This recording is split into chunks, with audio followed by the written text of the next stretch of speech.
ಕನ್ನಡ ತರಗತಿಗೆ ಸ್ವಾಗತ. ಪಾಠ 17 ತಾಯಿ ಪದ್ಯಪಾಠ. ಮೊದಲಿಗೆ ಚಿತ್ರಗಳನ್ನು ಗುರುತಿಸಿ ಹೇಳು.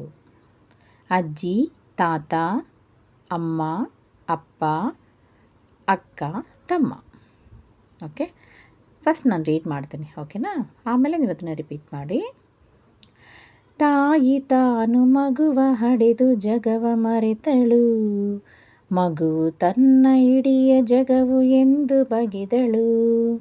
ತಾಯಿ ತಾನು ಮಗುವ ಹಡೆದು ಜಗವ ಮರೆತಳು, ಮಗುವು ತನ್ನ ಇಡಿಯ ಜಗವು ಎಂದು ಬಗೆದಳು.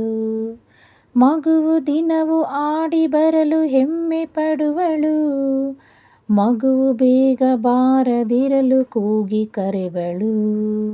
ಮಗುವು ದಿನವೂ ಆಡಿ ಬರಲು ಹೆಮ್ಮೆ ಪಡುವಳು, ಮಗುವು ಬೇಗ ಬಾರದಿರಲು ಕೂಗಿ ಕರೆವಳು.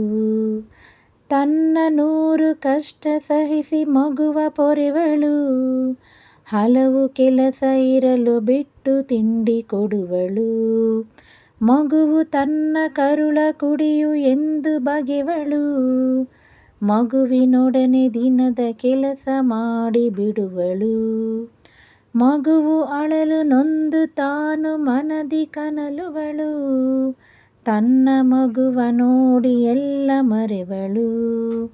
ಮಗುವೆ ನಾಳೆ ನಾಡ ಪ್ರಜೆಯು ಎಂದು ನೆನೆವಳು, ಜಗಕ್ಕೆ ಮಗುವ ಕೊಟ್ಟು ತಾನು ತಾಯಿಯಾದಳು.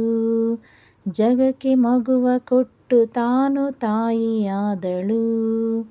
ತಾಯಿ ತಾನು ಮಗುವ ಹಡೆದು ಜಗವ ಮರೆತಳು, ಮಗುವು ತನ್ನ ಇಡಿಯ ಜಗವು ಎಂದು ಬಗೆದಳು.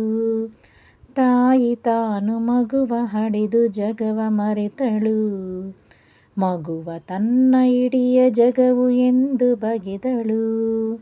ಮಗುವ ತನ್ನ ಇಡಿಯ ಜಗವು ಎಂದು ಬಗೆದಳು, ಮಗುವ ತನ್ನ ಇಡಿಯ ಜಗವು ಎಂದು ಬಗೆದಳು. Thank you.